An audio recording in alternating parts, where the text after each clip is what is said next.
Hey everybody, I want to share something with you. When I was a little girl, I spent a lot of time at my local library.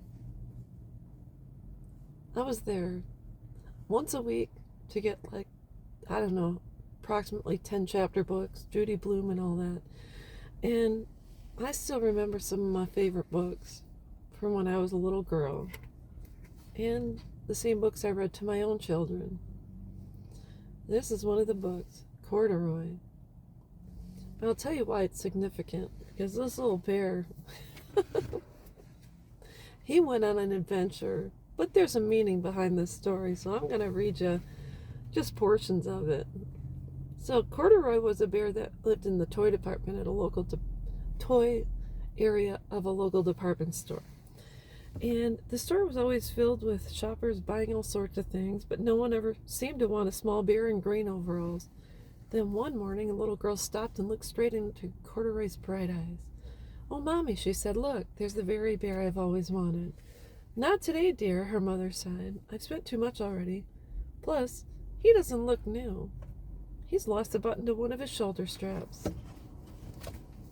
So sadly, Corduroy watched them walk away. "I didn't know I'd lost a button," he said to himself. "Tonight I'll go see if I can find it." And then Corduroy went on an adventure. Tried to find a button, and then the security guy found him. And he said, "How'd you get upstairs?" And he tucked Corduroy under his arm and carried him back down and put him on the shelf with the other toys and dolls.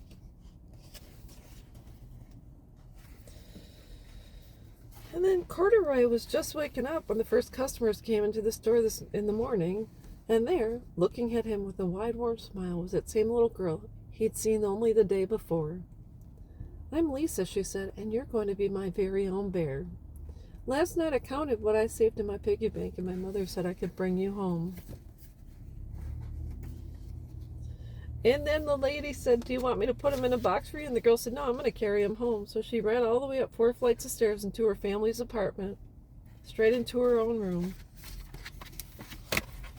And there, check this out.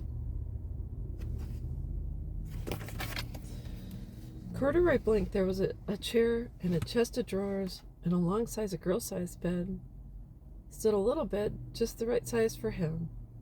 The room was small, nothing like that enormous palace in the department store. This must be home. I know I've always wanted a home. Lisa sat down with Corduroy on her lap and began to sew a button on his overalls. "I like you the way you are, but you'll be more comfortable with your shoulder strap fastened." And the last page said, "You must be a friend. I've always wanted a friend." "Me too," said Lisa, and gave him a big hug. What's the moral of this story? Even if you're not perfect, you are deserving of love. That little Corduroy, he sat in that department store, who knows for how long. Is it the same amount of time that you've been sitting by your phone waiting for your adult son and daughter to call you to say Happy Mother's Day, Happy Birthday? Do you not know that while you're waiting for that one call, that there's other people out there that want to take you home and love you and make you a part of their family? Are you aware of that? Are you aware that you don't have to wait? You can do your own thing. Corduroy is a wonderful example of what we can do in the meantime. Are your son or daughter going to come back? I have no idea. There's no guarantee. But for now, I want you to go find yourself a Lisa. Let her stitch you back up, give you a hug, and tell you it's going to be okay. Tell her that you have a home with me. So anyways, that's all I've got, and I will be back.